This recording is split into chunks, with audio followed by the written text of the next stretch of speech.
Start your engines, hear the crowd. Talking racing now, we're revving loud. From Daytona nights to Talladega days, we're chasing rumors, hearing what they say. Pit crews hustle, tires burning fast. News and whispers, nothing's gonna pass. Talking racing now, we're hitting the track. NASCAR stories, no looking back. Engines roar and the fans all cheer. Every lap we're bringing the latest here. From rookie rides to legends known, victory lanes and dynasties grown. We'll spin the tails where speed's alive. Every week the racing vibes survive. Now we're hitting the track. NASCAR stories, no looking back. Engines roar and the fans all cheer. Every lap we're bringing the latest here. Green flags flying, hear the sound. Talking racing now, the best show around.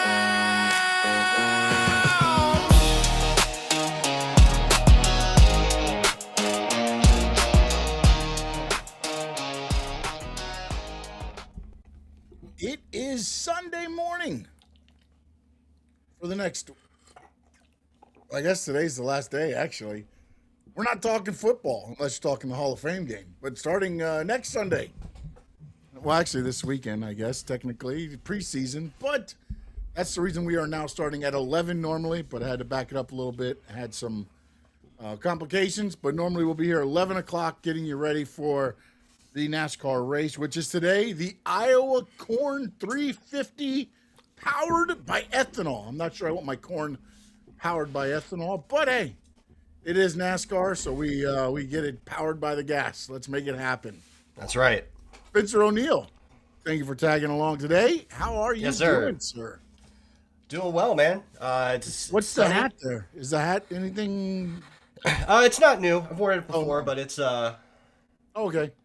You're very like matching, man. You're very like all. I know. Well, so are you. Look at you. This is all by I got 3 hats up there. They're all aqua and orange. I can figure either way it goes. So. Yeah, we're very matchy today. We don't match each other, but No. I don't know, man. Doing pretty well. Went to a concert on Friday with my wife. Oh, Went and who saw did you see? Stephen Wilson Jr. I don't know if I'm not a big music guy, so I'm not sure. It's all good. So he's I guess you would call him a country artist. I guess they kind of refer to it as like rockabilly, but it's good stuff. He has done some songs with Hardy. He used to be a songwriter in Nashville, and now he does his own thing. Okay. Also, fun fact, he was a scientist. He was a chemist, and he used to work for Mars. He didn't work in candy. He worked in dog products, and he created Dentastix. Look at this, man. Wow. Yeah. You thought we were only going to talk NASCAR on here. Hells no. Nah. But no, Stephen Wilson Jr. was great. Very emotional guy. And it was a good time. Very good time. I think I might have lost Sean. Either that or Sean lost me and I am talking to nobody. So I'm going to carry it here for a minute and see if Sean comes back. All right, so we have Iowa on deck. Iowa is a relatively old racetrack, although NASCAR hasn't been there very long. They've been... There he is. He's back. You know what? I thought you dropped, and apparently something happened with mine. I'm not sure. I didn't know if I dropped, so I just kept talking. No, I did too. I was like, Spencer O'Neill has gone. He is gone. And then all of a sudden I got the air and I'm like, apparently I'm gone. So apparently, hopefully, whichever way, you either got me saying, Spencer O'Neill, please come back, or you got Spencer O'Neill talking all the way through, whatever it was. So either way, that's good. Let's look at Iowa. Let's, what are you looking for in this race? It is now moved over to the USA Network. It's on the NBC Universal platform. which is kind of odd because there's only going to be 4 races that are actually on NBC. Everything Right. else is USA, I was told, and USA you can't stream. So if you want to watch the multi-car, you can go to HBO Max, but there's no streaming service that any of these are going to be on. But when it's on NBC, it will simulcast on Peacock. That's messed up. It should be on Peacock the whole time. Yeah, I was like, man, you couldn't just take USA and throw it on there, like. But Right. so yes, I'm pretty sure you got satellite with XM and MRN, and of course HBO Max Driver Cam, and the races will be on USA. It looks like it's starting at 3:30 today. I think that's the coverage, or maybe the race. I'm not sure what time the coverage is starting. I'm just going off of what is coming off the NASCAR app. They say 3:30. Your thoughts on what to expect at Iowa? I know I watched a little bit of the Xfinity race, not enough to really get a beat on what actually was going on, though. So it's hard, throughout the year we watch the Xfinity race, but it's hard to kind of say what's going to happen in the Cup race. Yeah, it's different. Based on the Xfinity, you can pick up some things, but the cars are different, the downforce is different. But in this race, we've got a short track, although it's not like other short tracks. It's a pretty long short track. It's just under a mile. It's 0.875 miles. So we're doing 350 laps. We're going to go 306.25 miles today. It's fast. It's a fast track. It's shaped like a tri-oval. I think I was telling everybody else earlier when I got into it, it's a relatively old track. It's been around for about 20 years, so it's pretty worn. Although this is their third weekend being there. And we'll get into a little bit more of what's coming up for Iowa in a minute. But as far as the race today, it's worn. It's got some bumps. It doesn't have any specific bumps like you see in Texas in the middle of the corner. Like they're just you hit 'em and you they're spin scattered out. about. Yeah. Yeah, they're scattered about, and they make it a little uncomfortable. But it doesn't seem to cause the car to like lift and spin out necessarily. And the straightaways, the back stretch is a straightaway. The front stretch is a tri-oval. You're going to see 160s, maybe reach possibly 170, but 160s generally in the front stretch and the back stretch. The corners really only get it down into the 110s. So they keep a lot of speed. What else? It's worn. We're getting the repave next year, which we'll get into. There's appears to be about 2 grooves. There's a lower groove and a little bit of a higher groove. The higher groove isn't really all that high on the racetrack. It seems as though the outside lane is where you want to be for restarts, and then you kind of want to work your way into the inside. You can pass on the outside, but it's difficult. Most passing is probably going to be done with packing air, going into the corner and trying to get them loose so that they drive up the racetrack a little bit and you can go underneath them. We got 9 sets of tires for the race today. I have no idea if that's enough or not. No clue. I do know that there are 4 sets of wets if necessary, but I haven't heard anything about rain. And yesterday it was beautiful. Supposed to be rain this morning at 11 was the chance of rain. After that, there's really no chance. It's only at 11. I guess the morning they were expecting some rain there.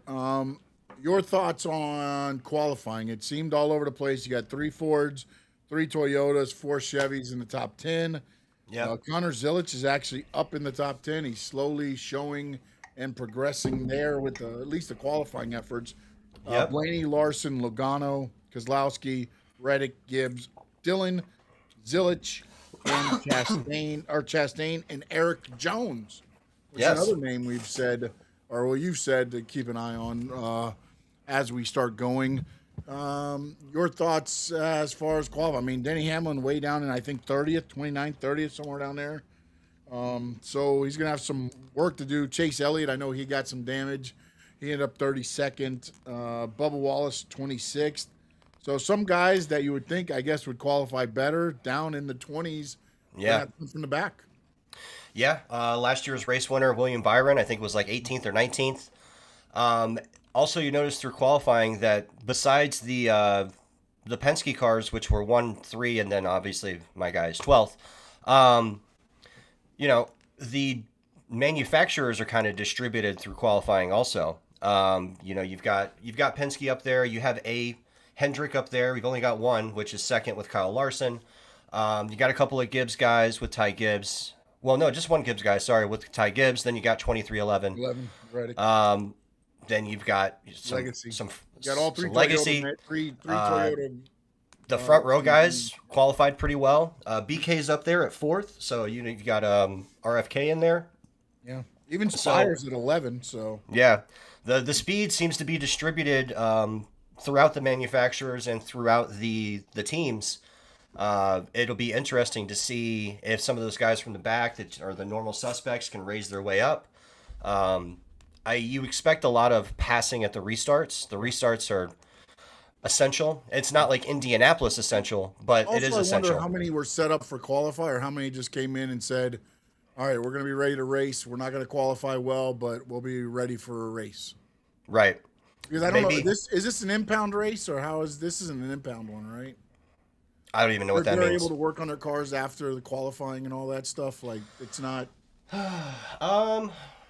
I don't know. I don't know the answer to that question. Yeah, I just wonder, because I remember like there's somewhere they were just, you would set it up for racing, and you qualify bad, knowing that, hey, tomorrow will be better. Because I didn't hear anybody really complaining about, except Bubba. Yeah. Bubba was like, I just blew it. I totally missed it and everything else. Everybody else. Well, Bubba during practice didn't have one of the fastest laps. Yeah. I mean, he was up there, but he didn't have the fastest lap. But he had, I believe he did have at the end of it. I know he did at one point. I think he did at the end. Like the fastest 5-lap average, the fastest 10-lap average, the fastest 20-lap average. So, we could see Bubba rise today. That very well could. He may have just blown it on the qualifying, and he has a fast car. I think that may be something that's going on there. Yeah, it's gonna be interesting again, and let's just go ahead and talk about what one of the elephants that I wanted to get off my chest. Sure. July 4th race next year. Yeah. Will be in Iowa. It will be. They're going to repave, so it'll be a different race. It'll be a faster race. Maybe. I get it. It's in the heart of America. It's July 4th weekend. But I used to feel like there was more. This is gonna sound bad because I feel like I'm pooping on Iowa, but it felt like the July 4th race was a celebration. Right. And now it just feels like it's just another race. I mean, this year was a celebration, right? Where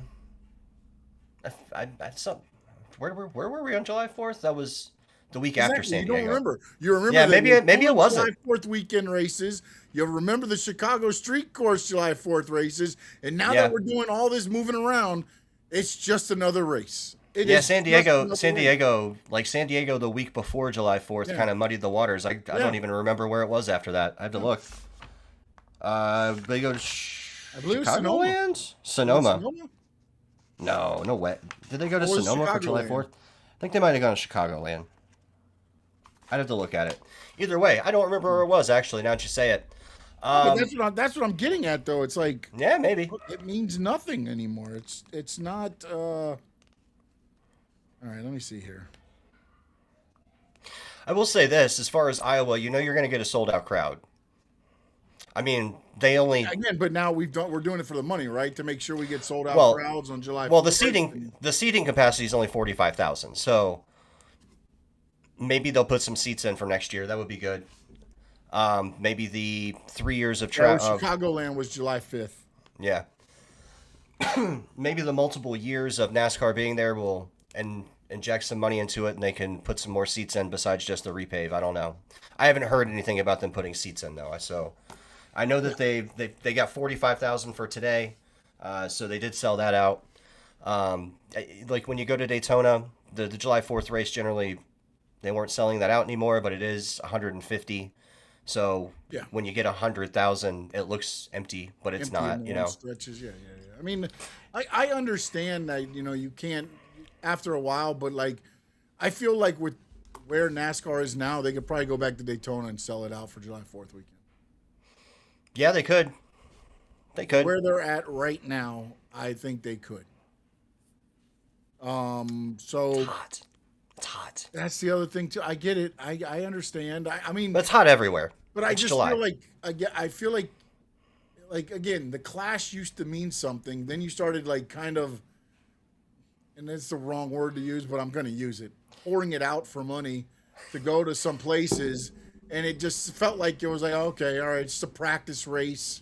Let's just get ready for the season. Then we go down and we'll do the duels in Daytona, and then that's when we worry about it. You know, the Clash just kind of became that. Like, it doesn't mean anything, and I feel like those races, and I get it. In the grand scheme of things, they really mean nothing. They really mean nothing in the grand scheme. It's a point race. But for me, I feel like the legacy of NASCAR and the people before you, the clashes meant something. The duels meant something. The 4th of July race was like you went there knowing that, okay, here we go. And now it's just like, they're just races. Every weekend is just another race. Except for the Coca-Cola 600 and the All-Star race. But even the All-Star race now is starting to become more of a, all right, we're just here to win $1 million. If we get it, we get it. If not, then it is what it is. When it used to be the weekend before the Coca-Cola 600, that was there was people wrecking people. There were people like that $1 million. It was like a second speed week. Yeah. It was like a second speed week. Yes. Although you saw some of the things that come out with the schedule this week. I saw some of it. I did not go through the whole schedule. I'm not going to lie and say I went through the whole schedule. Well, the schedule's not out. Well, But I know it's a leak, but I mean, I didn't go through the whole to Yeah. see where some of the races lined up. So we're getting Speed Week back next year. Yes, I saw that. Yeah. Yeah, the Clash and the duels, they're being done in Daytona. We're getting Speed Week back, so we're going to bring that back. That's going to be cool. You're going to have essentially a longer time at Daytona. People are going to be there again. The camping will be for longer periods of time, so it'll be a bit of a mess. It'll be great. More money for them too, in a way. I mean, it does still equate to making more money. I mean, Yeah, and then we also learned with the schedule release that the race at Daytona in August is very much set on that last weekend in August. So it's not the last race of the year next year because of the way that it fell. I think the last race of the regular season is Talladega, if I remember correctly. I forget. Speedway. It's still It is still Super Speedway. So you're going to have somebody again, but it's not winning in, so it doesn't really matter anymore. It used to be that was your last chance to make a surprise like combatant. Now it doesn't matter with the chase. Yep. What's up, Tony? What's up, Tony? What's up, buddy? Also, we still don't know if it seems as though we might be going back to Chicago next year. I've also heard we may be going back to San Diego, so I'm not sure. And we don't know if they're going to do just one Chicago race or two.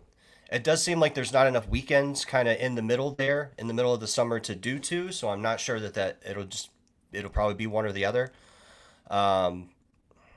We learned that I don't think Rockingham is going to get a points race.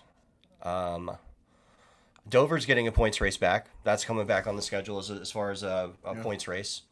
And I think Dover got put into the playoffs, if I remember correctly. And then we also know that the season is ending in Homestead next year. Yeah, which I thought was odd because they said it was going to bounce around. But actually, I believe they did say it was going to be in Homestead the next 2 years, and then it would start bouncing around again. Get the Phoenix, and then there'll be a rotation, I believe, after that. So it'll be in Phoenix and Homestead, and then whatever other track they decide for that. It's going to be one of the less crazy tracks, I'm thinking. I mean, speaking of Homestead, we got to talk about that later. Let me ask you something now. Let me ask you this. Does it matter if it's those tracks anymore? Because it doesn't matter if it's the top three anymore. It doesn't matter where the three winner where they finish anymore, because it's just the really you could throw a super speedway in there at the end of the year because it doesn't matter anymore. The only reason they went to Homestead and Phoenix because they were safe tracks. Yeah. Where you didn't have the big one or whatever, to where you end up your series champion is dead last but wins because he finished well, no, I'm sorry, he couldn't finish dead last. But out of the 4 cars, they all crash, and you got 37, 38, 39, and 40. But the 37th place car wins because he was ruled out of the race after everybody else was. Well, I think you're still going to get Phoenix, Vegas, Homestead. Yeah, and think, it's for 2 reasons. It's because of the weather. You know, it's in November, the very beginning of November. You don't want to go to Iowa or Kansas, which honestly would be a good race. I don't know about Iowa. We'd have to see what the repave, but Kansas would be a cool racetrack. Yeah, Kansas would be a good racetrack to end it. But it's unpredictable when you're getting to November. Also, you want a destination for the final race, and you're talking about Miami, Phoenix, Vegas. So outside of those 3, I don't know where else. No, I think maybe that's Atlanta. And the reason they moved it from Homestead, honestly, was because the week after was the NASCAR Honors, and it was going from Homestead all the way to Vegas, or wherever they hold it. From Phoenix to Vegas was more feasible for some of the teams and this and that. So there was some logistics there as well. But again, all that now with the chase seems for naught now. I mean, you could throw any race in there, honestly. But I agree with you. I Maybe think Atlanta. The last race, a destination, almost like you make the first race in Daytona, which for NASCAR fans, it's a destination. Like Talladega, like Bristol, like those are destinations for NASCAR fans. That you're Very much so. Those are the tracks you want to get to check off to say. Oh, you know what? I was wrong. I forget what the last race is. It's not Talladega. Talladega got the Halloween race. Oh, that's right. That's right. Because I saw a tweet that they were they were upset this time, but the last time they raced there was a lot of empty seats because people chose going trick or treating with the kids over the race. Yeah, but they're gonna have, essentially Halloween on the avenue. That's gonna be awesome. Yeah, that will be on the boulevard. Sorry, on the boulevard. Yeah. Let's talk real quick the points race because I've always been looking the top and kind of the bottom getting into the 16 there, but apparently, did you know from 5th through 10th is only separated by 29 points? Yeah, it's tight. It's tight. If Christopher Bell goes out, tweet, I was like, let me go check. I don't think this is accurate, even though NASCAR put it out. I was like, I don't know about that, and then I looked at it, I'm like, oh man, wow, I really am tunnel-sighted on the other things. So that tells me 2 things. One, Christopher Bell could win today and go into 5th or 6th. It also tells me that we're probably going to see the top 10 locked into the chase, not necessarily their standing, but into the chase within the next race or 2. Yeah, especially. But yeah, it's tight. How well those guys run. I mean, again, you have some issues that may fluctuate a little, but as you said, from 5th to was it 10th? Yeah, it's 5th or 10th is tight like that. Yeah, I mean, unless they have unless they pull Tyler Reddick type races in the next 2 or 3. Yeah, I think you're right. The top 10 will probably because we're already up to 5, right? Yeah, we're running out of race. So yep, 5's already in, and we're running out of races before the chase. Yeah, the last thing I want to discuss with you, and it's been brought up, and I heard him talking about it on a couple of the different podcasts, meaning NASCAR CEO Steve O'Connell. Okay, yeah, let's do it. The salary cap in NASCAR. That was not what I expected.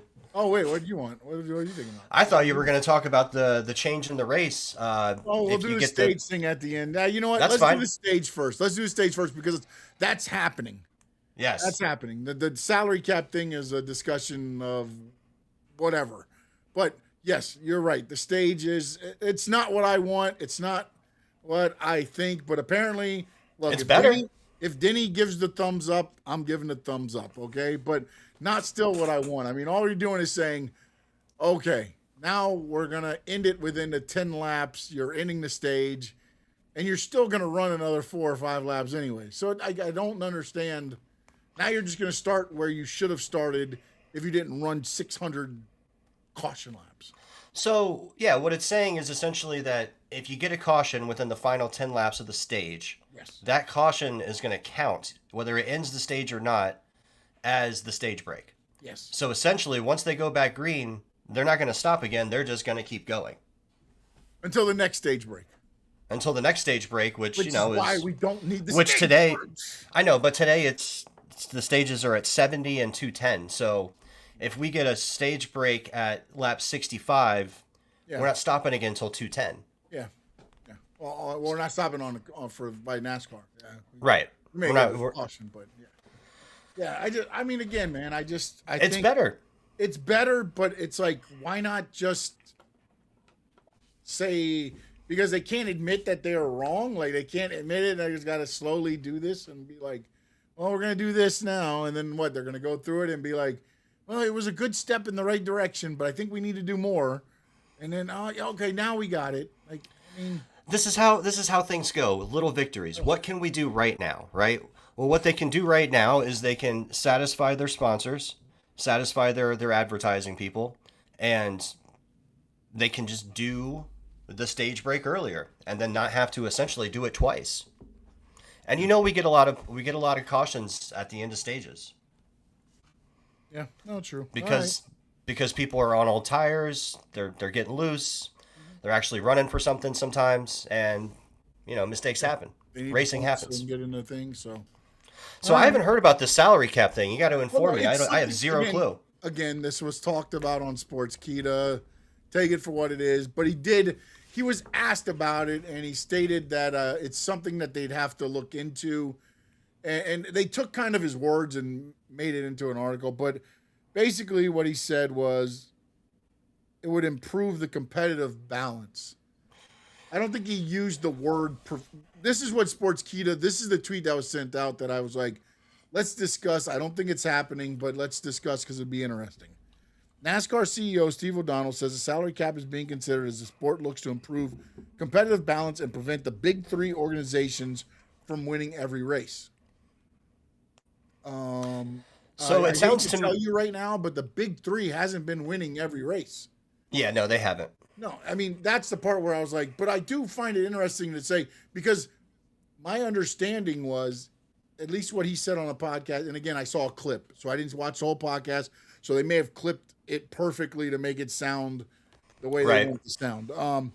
He did say that he has had discussions with some teams, and it seems like it's about a 70% on board with some type of a cap. But my whole thing is, most of these teams aren't breaking the bank paying the driver. So that was going to be my question. Doing the sponsorship deal to where the sponsors are paying a bulk of. I mean, again, I'm not saying they're not paying the drivers, but a bulk of it is coming from the sponsorship deals they have on them. And again, if you've played NASCAR, the game, you there's different contract details. You could win if you finish in the top 10 and their car's out there all day, you get 40%. If you finish in the 20, you get 20%. There's other deals, and I'm sure all of that's going on. That's why I don't understand the whole talk about, because it's not like Gibbs or Hendricks is paying any of these guys $20 million to come drive for them. So, question. Yeah. Because when I think of a salary cap for a NASCAR team, I don't necessarily think about the driver's salary, because the drivers really don't have huge salaries. They don't. Are we sure it's not just a salary cap for the team as far as like how much money they can and can't be spending per charter? I say this, I look up Denny Hamlin's contract. He makes $14 million a year. Okay. Right, but the driver, whatever the drivers are getting paid is different than what the teams spend. So if you're talking about competition, realistically, they're talking about not wanting Joe Gibbs to be able to outspend Haas and try to get a better result, right? Yeah, like you can't out-engineer do that them. because different people charge different things for parts. I'm with you there. I'm just saying, like, that's got to be the context in which they're talking about it, right? Hendricks can buy brakes in the tons of them. They can just order, and they're probably going to get a better deal than Front Row that has one car that maybe orders two or three or four at a time. You know what I'm saying? So their deal, like I mean, I get that you want to try to make this more competitive and all that stuff, but like that's not gonna. I mean, that's well, gonna also. I mean, also it like turns into like there's gonna be ways around all this stuff, man. Well, also some of the smaller teams are like the younger teams, right? So I'm thinking of like Legacy, for instance. Legacy has been talking about spending money, Like, they are going to be spending money to try to bring that team up to par with the rest of the Toyota teams, right?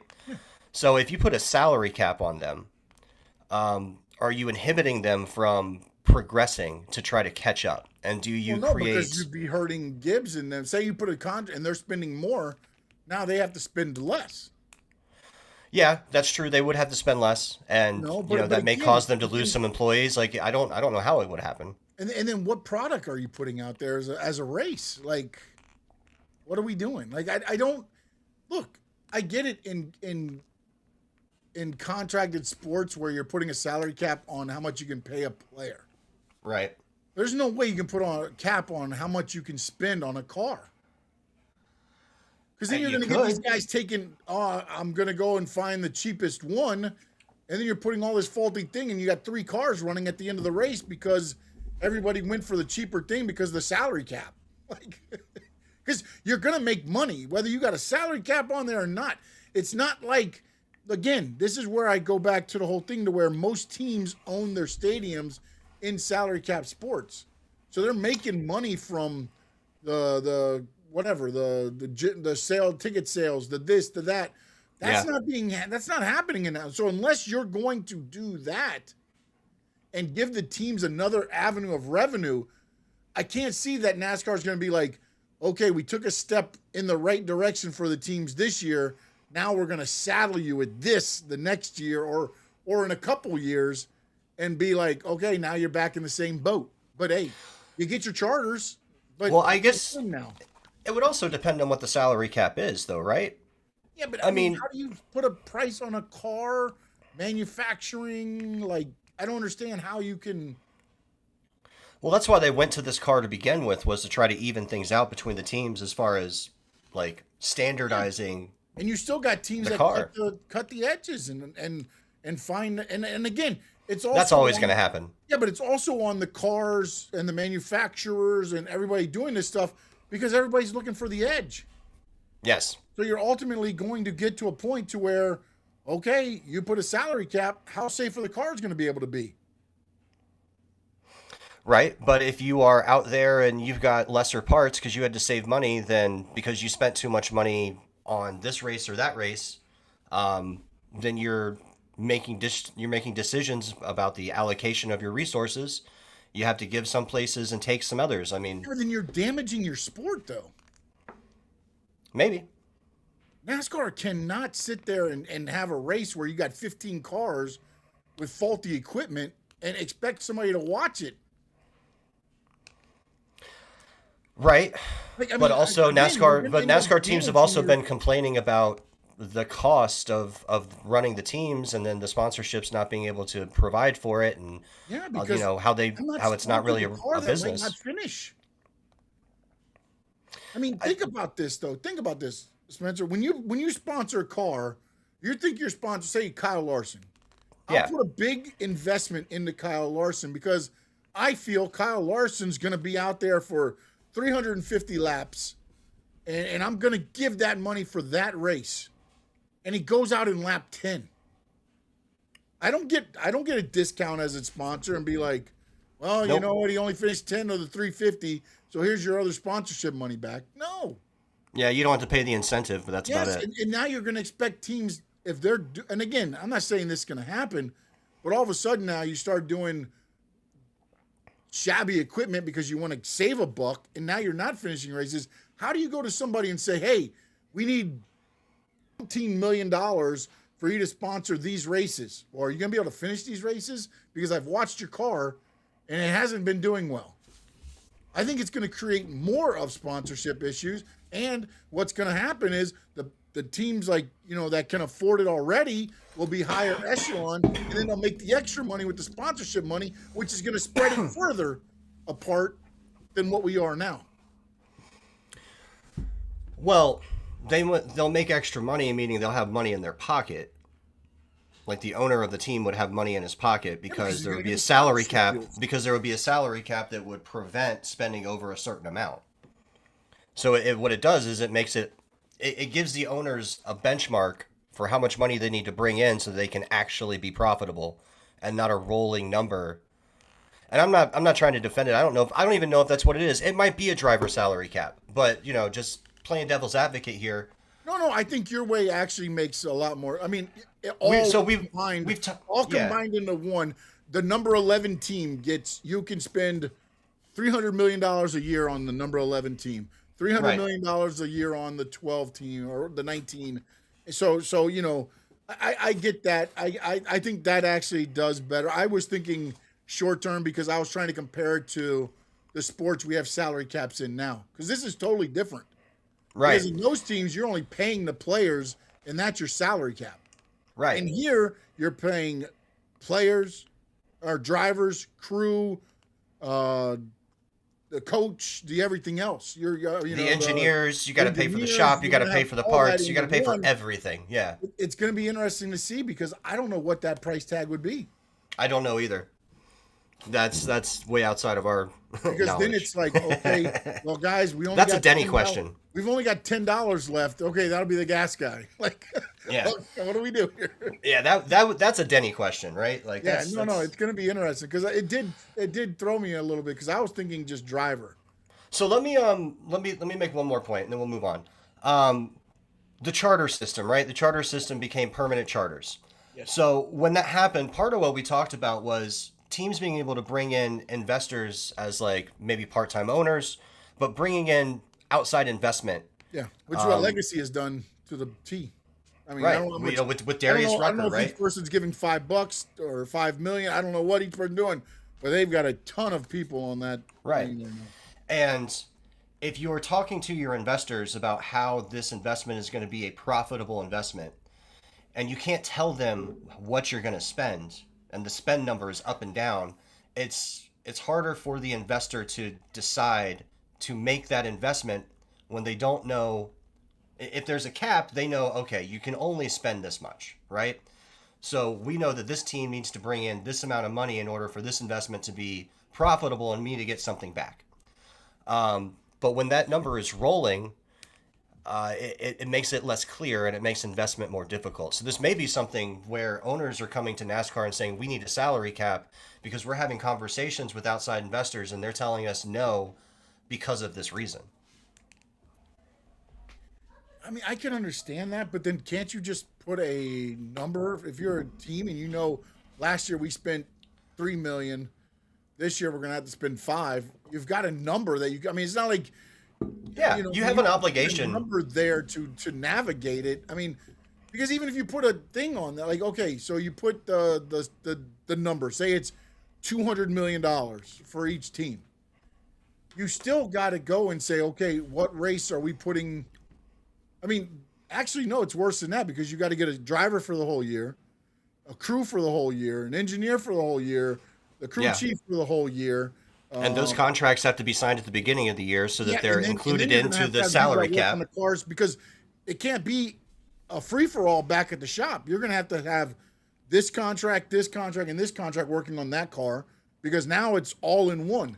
It's all encompassed. I can't just grab a guy because he's got nothing to do and have him work on the 19, because now that changes the complexity of the thing there. But I mean, that could be it too. It could be a salary cap for the entire team. Maybe not just the materials, but like the team. But again, $300 million. So then what do? Break that over, what is it, 36 races? Again, and then so now you would do it like a race. Like it's going to be one of those things to where, like, if you have to do it that way, because some of these teams are going to have to do that way. I mean, I know a lot of the better teams now, the bigger teams in Cup, you don't really have like the truck races where you have. Tell him to call Jordan Anderson. He could be a consultant. Up with their camper and a truck on the truck on the back, and they offload, and they got enough to get 4 sets of tires, and we got to do as much as we can with that. And like, the truck races are totally like. Truck races are the Wild West, man. It's the Wild West. It's like going to a regional show and watching the race there. That's what the truck race is. I'll never forget when I went to the ARCA race at Daytona. One of the teams had, because the pit stops were non-competitive, one of the teams had a pit crew comprised of LPs, little people. Yeah. The only person that wasn't a little person was the gas man. They were out, dude. But why not? Dude, Because I it's watched a truck non-competitive. race where the guy came in and unbuckled, got out of the truck to help with the service, then got back in the truck and buckled up. I mean, That's awesome. this guy had one guy that was doing gas and one guy that literally was, like you see the team slide it under and the thing goes up. This guy's pumping it up and like, hey, let's go. He's like me in my garage. Yeah. They got a blue tent back there and it's got the weights on it and it's just like, I mean, it's awesome because God bless them. They got the money to go out there and run that because that's a lot more money than I've got. But it's like when you look at the competition you're versing, it's like, yes, he loves racing because there's no way he's going out and winning this race because he's only got 2 sets of tires here. So the tires are going to fall off way more than that's why half these trucks don't finish the race. That guy, you have the 5 that usually just drop off. Yeah, that guy is out there just trying to survive the race, hoping that 5 or 6 people crash and end up behind him in the standings. And then that payout, be like, I finished 30th in the race. Yes, and that payout for 30, yeah, will cover his cost for that race. That's that business model. They race to race. They stay a race to race. All right, let's do our picks. Let's do it. I'm way ahead in this. It's not the in-season challenge, which, by the way, again, congratulations, Spencer O'Neill. He won the in-season challenge. Yes. And then he got further away from the other challenge that we have done. I did. So I was looking at the points. I've got them on different pages, right? So over the last 4 races, Chicagoland, Atlanta, North Wilkesboro, and Indianapolis, we came into those races with you had a point speed of 150 to my 99. We're now at 178 to my 121. So you gained 7 points on me over the last 4 weekends. There we go, baby. There we go. But today I am picking the race winner, and I'm picking him right now. Go ahead. Ryan Blaney. That's interesting. So he is a former winner. He won the first race. He did not win last year, but he dominated in qualifying, was excellent in practice. Penske has speed. This is a racetrack made for him. And give me Ryan Blaney. You know what? I'll see your Ryan Blaney, and I'm going to go with a Ford Penske guy myself. Joey Logano. Damn, I was hoping you wouldn't do that. For 3 weeks in a row, I knew Spencer O'Neill thought I would go Denny Hamlin first pick, but I changed it up on him. Yeah, you did. I changed it up on him because Joey Logano, the last 3 weeks, has been running well. He's got a win, and he keeps it going in the cornfields in Iowa. He will at least be in the top 10, if not the top 5, if not the winning spot. He very well could win, but I'm confident with my Blaney pick. So after that, I'm interested in some Toyotas. I am going to stick with people that qualified in the top 10.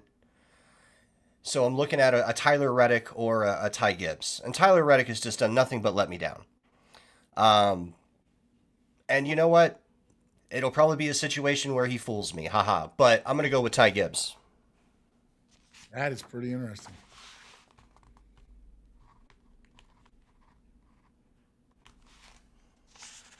And like your last pick, you went with a Ford.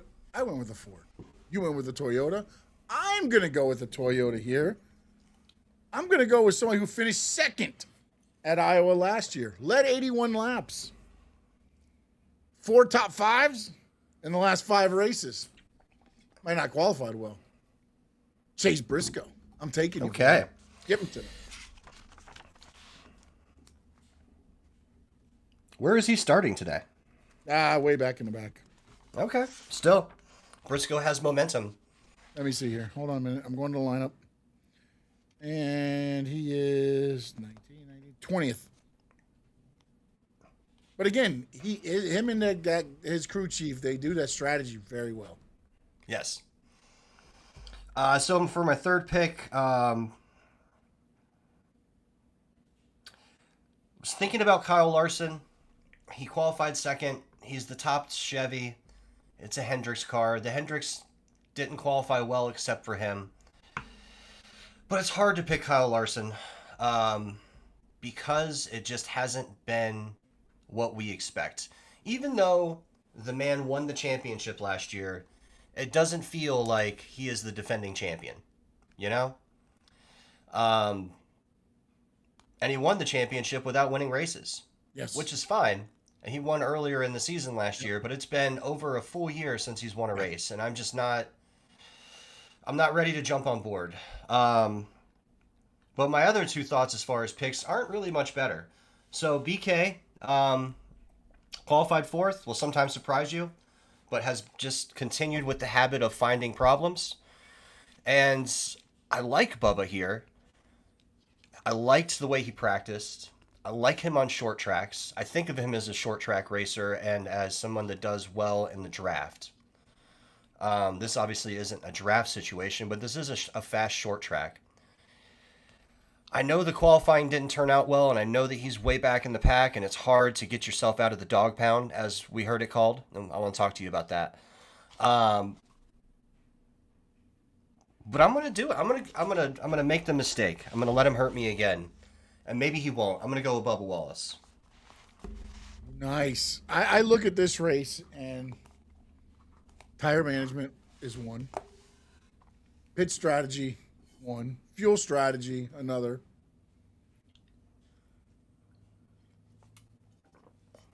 One guy comes to mind. My guy. Number 11. Mr. Denny Hamlin. Give him to me.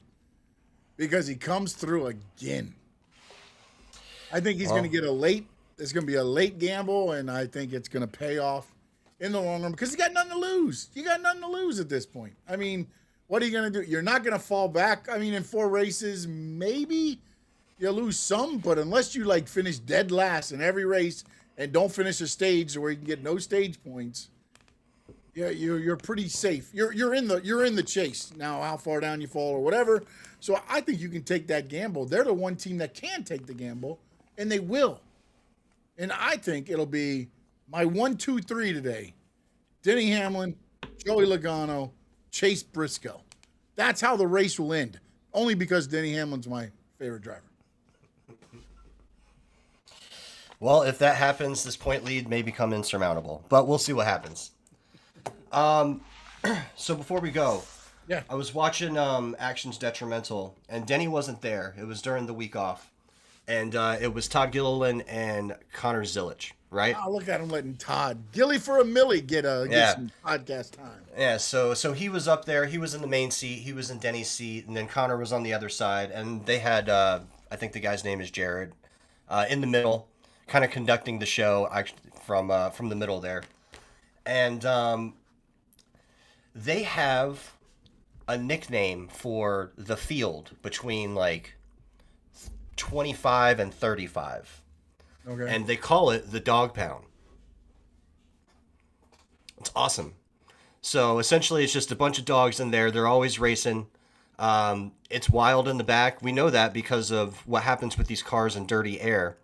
So they're constantly losing spots, gaining spots. And they were talking about the people that are in the dog pound all the time. It's the Connor Ziliches, it's the Todd Gillilands, it's the Ricky Stenhouses, it's the Noah Gragsons, right?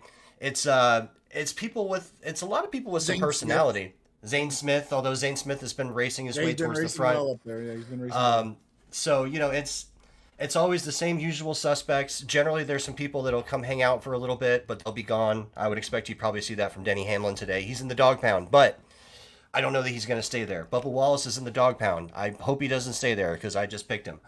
But what a name. And it got me thinking, I wonder if there is a nickname for the middle, like the 15th to 25th, the 12th to 25th, the place where Austin Cindric hangs out all day. What do they call that? I don't have a good name for it, but if they don't have a name, they should come up with one. I think that would probably have to go from track to track, right? Because if you're there at one of the super speedways, it's the shit.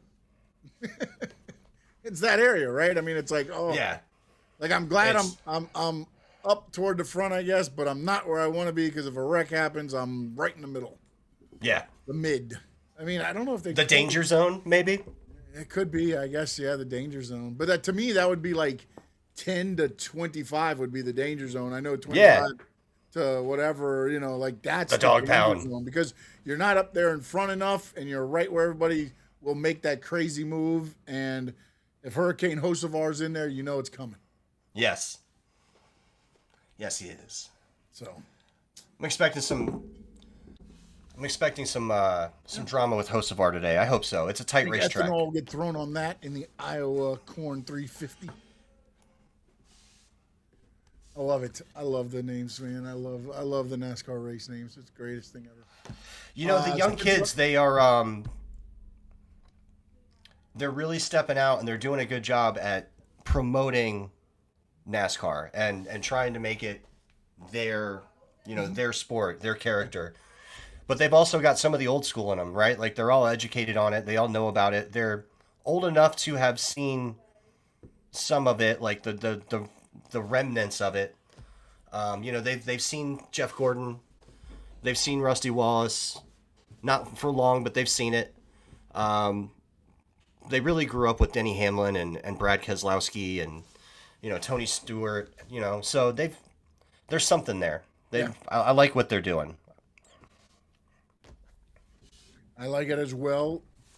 Today, I believe the race kicks off at 4. It looks like the Cup starts at about 3:30, if Okay. not a little bit earlier. They do transition over to the NBC Universal area, so we'll be on USA. I think majority of the races, 4 races, will be on NBC. I know the Daytona race will be on NBC, of course, the last race of the year, and a couple others. So make sure you check them out. Spencer, let them know where they can get you, my man.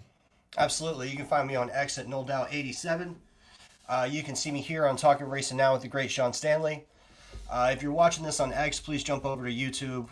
Follow my man's YouTube channel. I don't have one, or I'd tell you to follow it. But hit me up on X. We'll talk some racing. We can talk whatever you want. We can talk about dolphins. I don't care. You can tell me that my nose is crooked, which it is. I don't care. But to hit us up, man, I'd love to talk to you. Give the video a like and a subscribe to the channel. Let's grow this thing. Shout out to Papa, who didn't appear today, but I know he's watching. Hello, Stoney. And that's it. You can see me on these YouTube streets, just hanging out. There you go. You can check me out at SS_Sports Talk. And, of course, I'm at Stanley Media House everywhere else. And, of course, subscribe to the Stanley Media House Network YouTube channel. Tony, appreciate you. Papa, love you. And everybody else that has tuned in on X, on Facebook, on Twitch, appreciate each and every one of you. And until next Sunday, we'll talk racing. And in the words of the great Spencer O'Neill, Talkin Racing Now! Talking racing now, the best show around.